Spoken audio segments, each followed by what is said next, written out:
네, 안녕하세요. 더 스위프트 프로그래밍 랭귀지 강의하고 있는 충남대학교 소프트웨어 중심대학 사업단의 김동 교수입니다. 오늘은 이니셜라이제이션 마지막 수업을 하도록 하겠습니다.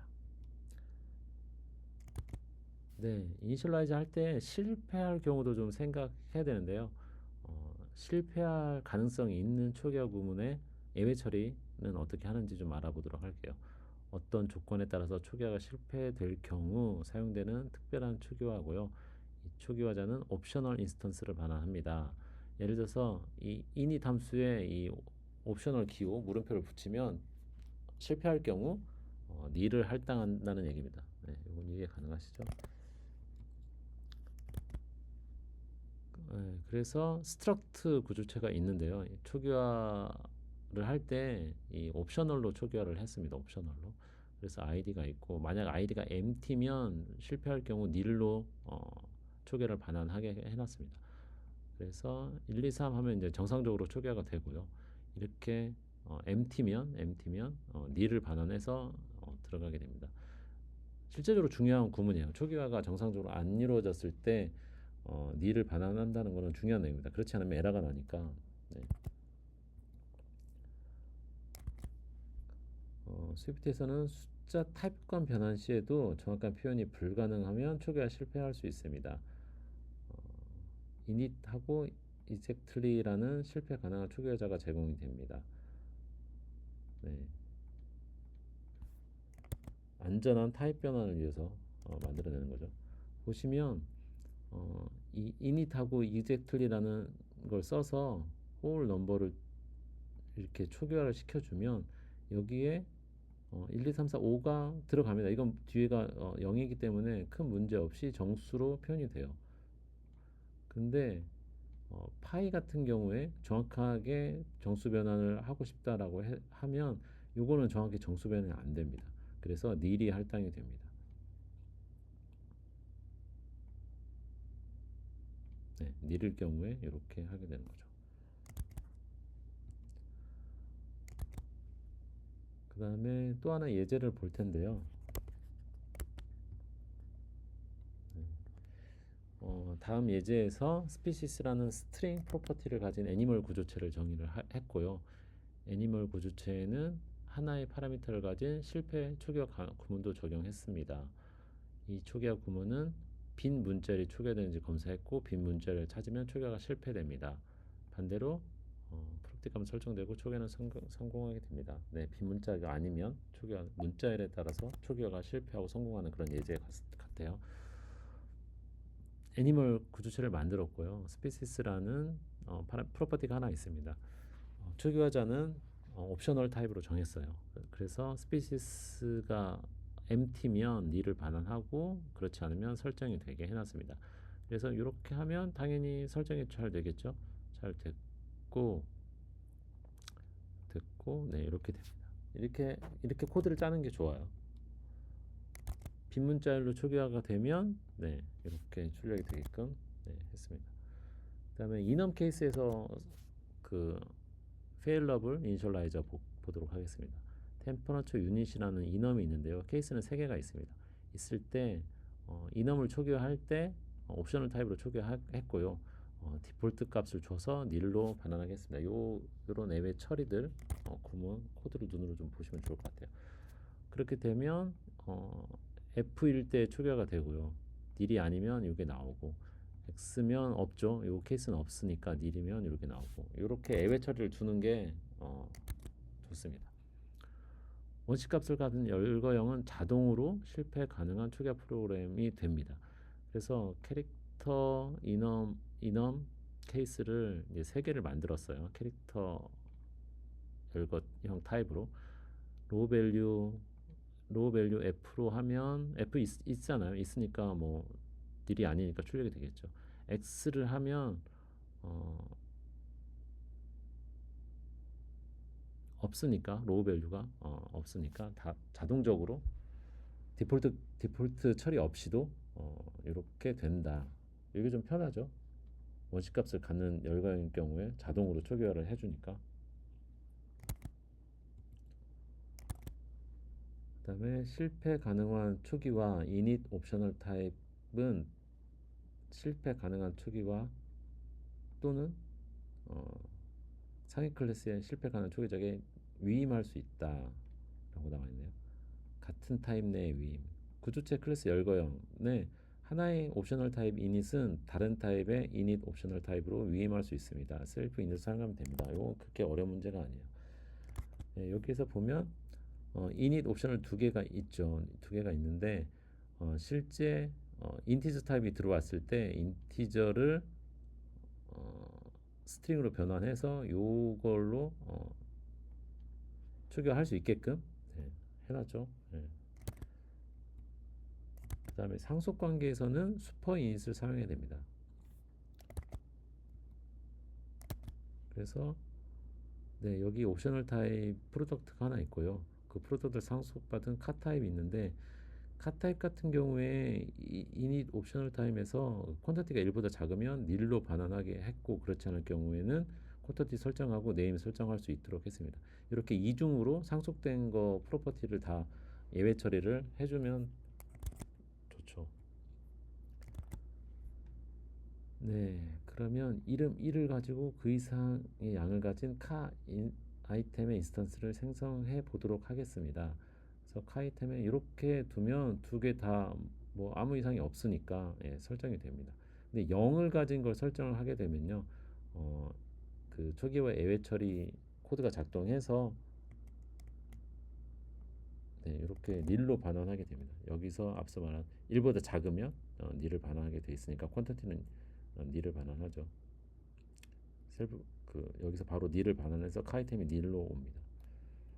코드 따라가면 큰 문제 없을 것 같아요.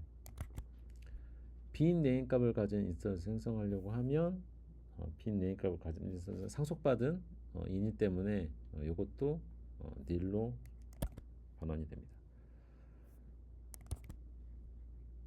상위 클래스에서 실패 가능한 초기화 옵셔널 타입의 이닛은 하위 클래스에서 실패 불가능한 이닛으로 재정의가 가능하다. 그 반대는 불가능하다. 네. 상위 클래스가 옵셔널 타입의 이닛으로 되어 있어요. 그럼 하위 클래스 이닛으로 재정의가 가능합니다. 하지만 그 반대는 불가하고요. 네, 도큐먼트 클래스가 있는데요. 여기에 스트링 타입의 네임 변수가 하나 있고 기본 디폴트 초기화자가 하나 있고요. 그다음에 옵셔널 타입의 초기화자가 있습니다. 네임이 empty면 nil을 반환하도록 해놨네요. 그러면 이거를 상속받는 automatically named document 클래스에서 한번 보도록 하죠. override 재정의 하고요. 재정의 했을 때 name을 무조건 할당되게 했습니다. 무조건 할당되게 했고 그 다음에 예외 처리가 empty면 untiled로 바뀌게 override를 이렇게 두 개 다 해놓으면 옵셔널 타입 안 해도 되죠. 도큐멘트는 옵셔널 타입에 이니시는데 전부 다 재정의해서 했습니다. 그 반대는 안 돼요. 네, 이번에는 그 강제 언랩핑에 대해서 좀 알아보려고 하는데요. 그 옵셔널 타입의 이니셜라이저를 강제 언랩핑 하는 것으로 오버라이딩이 가능합니다. 그 보시면 여러분들이 이제 다큐멘트에 옵셔널 타입이 이니 있었잖아요. 이것을 오버라이딩 할 때 이렇게 오버라이딩이 가능합니다. 무조건 실패하지 않을 거야 라고 생각이 되면 이렇게 가능해요. 그래서 이 옵셔널 타입 이닛은 결과 타입이 옵셔널, 당연히 옵셔널이고요. 이것은 절대 실패하지 않을 거라고 생각하시면 됩니다. 그렇게 하면 돼요. 그래서 재정의 할 때 보시면 이 옵셔널 타입은 요 둘 다 가능하고요. 이 이건 실패할 수도 있기 때문에 지금 이렇게 할 때 좀 주의를 해줘야 되고 요거는 이렇게 할 수는 없어요.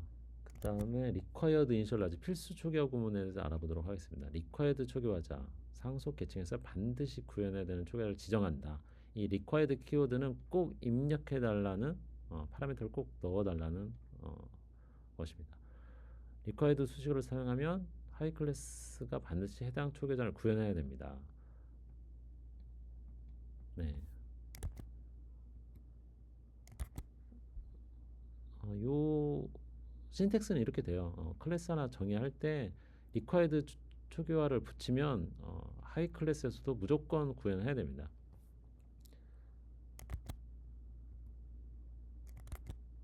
다음에 클로저나 또는 함수를 사용하여 기본 프로퍼티 값을 설정할 수 있습니다. 저장 프로퍼티 기본값이 단순 리터럴이 아니라 복잡한 계산이 일어날 경우 클로저를 사용하시면 좀 편하죠. 보시면 좀 복잡한 로직이 있습니다. 이때 이 구조체의 이 그리드라는 거를 클로저로 만들게 되면 클로저를 사용해 이 초기값을 상승하게 됩니다. 요게 클로저 형식이잖아요. 요만큼이 클로저고 이건 클로저를 바로 실행시킨다는 의미이고, 결과적으로 요 그리드가 요 클로저에 의해서 초기화된 걸 볼 수 있어요. 네, 마지막 시간에 여러분 그 실패 가능한 초기화에 대해서 좀 알아봤어요. 어, 실제적으로 이 클래스를 설계할 때 좀 중요한 내용이긴 한데, 이거 좀 많이 코딩 해봐야, 클래스를 많이 써봐야 좀 알게 됩니다. 기본적으로 구조체나 열거형이나 클래스나 어, 순차적으로 모든 프로퍼티가 다 초기화 되어져야 메모리에 할당할 수 있다라는 전제 하에서 사용하시면 될 것 같고, 컨비니언스 이닛이나 상속관계에 따른 초기화는 어, 로직을 좀 잘 들여다보면서 깊이 생각하셔야 될 것 같습니다. 네, 이것으로 마치도록 하겠습니다. 수고하셨습니다. 네, 안녕하세요. 더 스위프트 프로그래밍 랭귀지 강의하고 있는 충남대학교 소프트웨어 중심대학 사업단의 김동 교수입니다. 오늘은 디이니셜라이제이션 보도록 하겠습니다.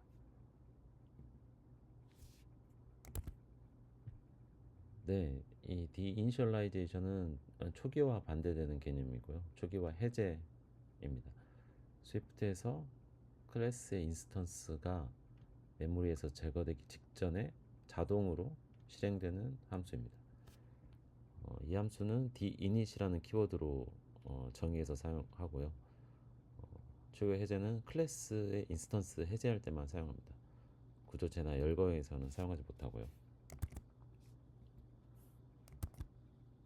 스위프트는 자동으로 메모리를 관리해주지만 직접 만든 리소스, 예를 들어서 파일이나 네트워크 연결 등 직접 정리해야 할 때가 있을 때, 인스턴스가 사라지는 시점에서 뭔가 해야 할 일들이 있을 때 시점이 중요합니다.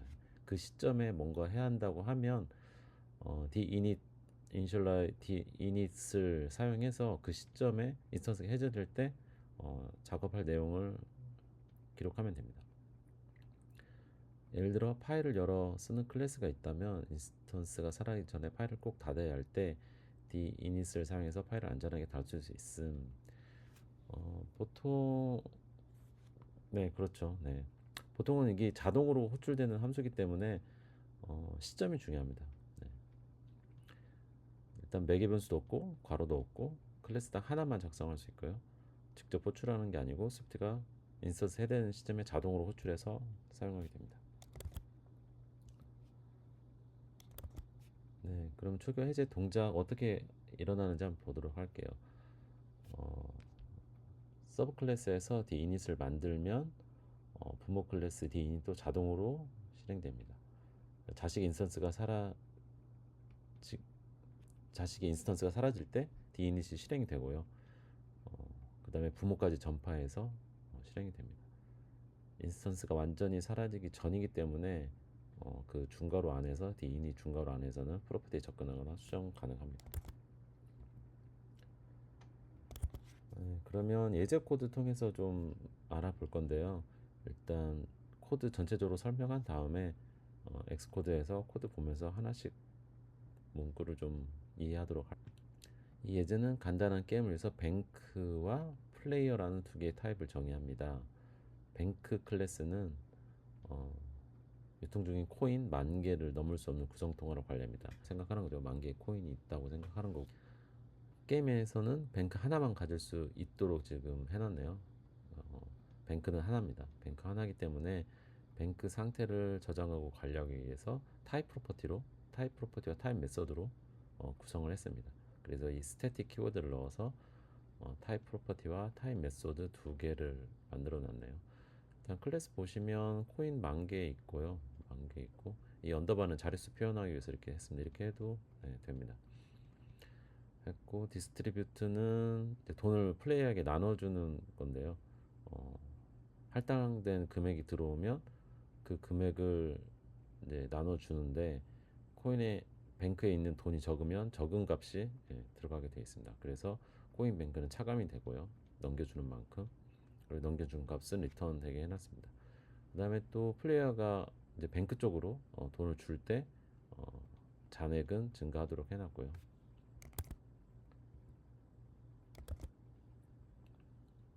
뱅크는 코인스 인 뱅크 프로퍼티를 통해 현재 코인의 개수를 관리하고요.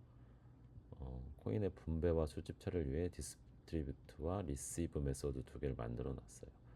디스트리뷰트는 코인을 분배하기 전에 은행의 코인이 충분한지 검사하는 루틴이 있어서 코인이 충분하지 않으면 뱅크는 요청된 금액보다 적은 수를 리턴하게 되겠죠. 리시브는 받은 코인의 수를 은행 코인 저장소에 추가하는 내용입니다.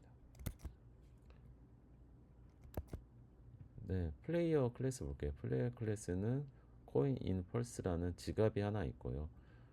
생성자가 있습니다. 생성자는 이 플레이어가 생성할 때 기본으로 받는 금액이 있나 봐요.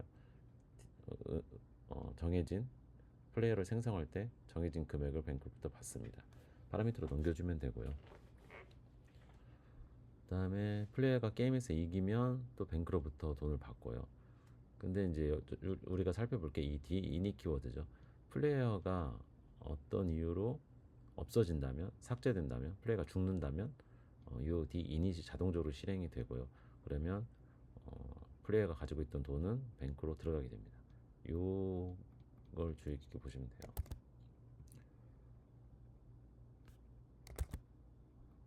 각 뱅크는 하나고 플레이어는 여러 명이니까 각 플레이어 인스턴스는 초기화하는 동안 은행에서 지정된 수의 코인을 시작 허용량으로 초기화가 되어 사용할 수 있고요. 이게 이닛이죠.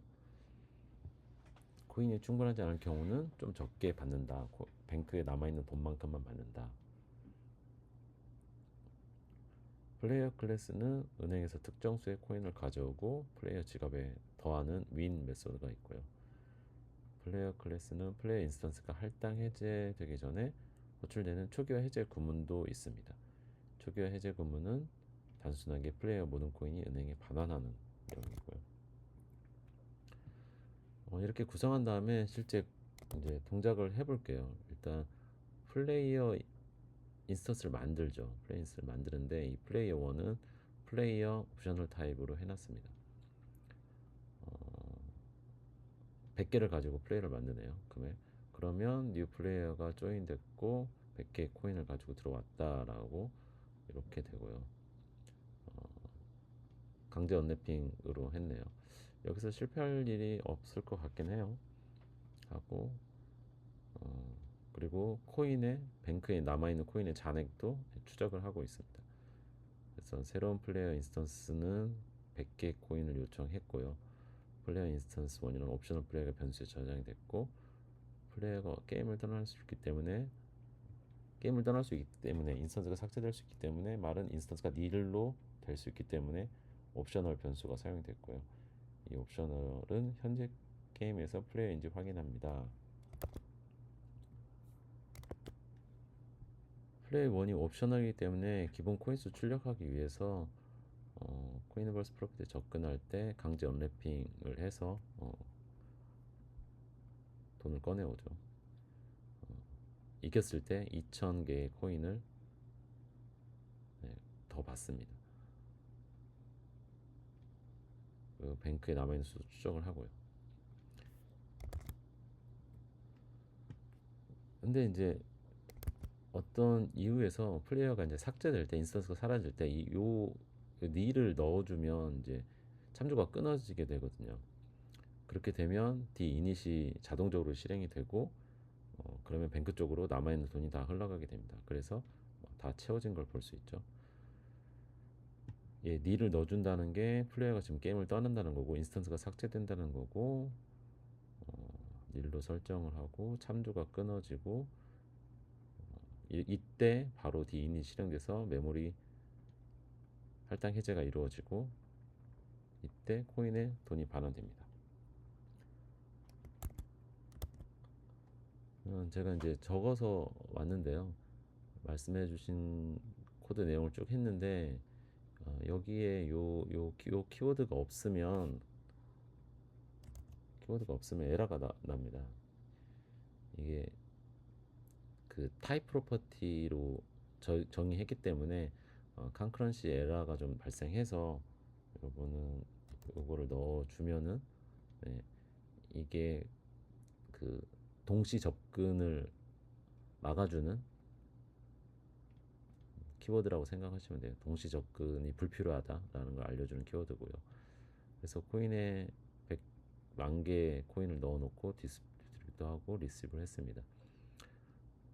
플레이어도 책에 있는 것처럼 구성을 했는데요. 하나 더 추가한 게 이 디이닛을 실행될 때 코인을 반환하고 요 디이닛 문구를 출력하게 해놨어요. 어느 시점에서 정확히 나오는지 보려고. 그 다음에 말씀드린 대로 플레이 1 객체 이니셜라이즈 시키고 출력하고요. 플레이어가 이겼을 때 잔고가 어떻게 되는지 보고 플레이어가 삭제되었을 때 디이닛이 제대로 실행되는지 보면 먼저 100개 가지고 생성이 됐고 잔고 그 뱅크에 있는 돈은 9,900개 코인이 있고요. 플레이어가 이겼을 때 플레이어는 2,100개의 코인이 이제 받아줬고 뱅크에는 7,900개 코인이 남았습니다. 닐을 넣었죠. 요때 디이닛이 실행이 됩니다. 디이닛이 실행이 되고요. 그래서 플레이어 게임이 따로따로 출력이 되고 나옵니다. 이때 바로 디이닛이 실행된다는 거 요 시점 알고 계시면 좋을 것 같아요.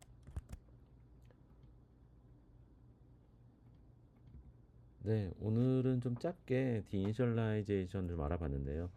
그 이니셜 하는 시퀀스는 매우 중요하고 디이닛은 자동으로 저희가 구현 안 해도 메모리 관리를 스위프트가 해주기 때문에 크게 쓸 일은 없지만 누차 말씀드린 것처럼 그 인스턴스가 사라지는 시점에 뭔가 부가적으로 해야 될 일이 조금 있을 수 있습니다. 그때 디이닛을 사용해서 그 내용을 기록해 주시면 돼요. 네, 이번 수업은 이것으로 마무리하도록 하겠습니다. 수고하셨습니다.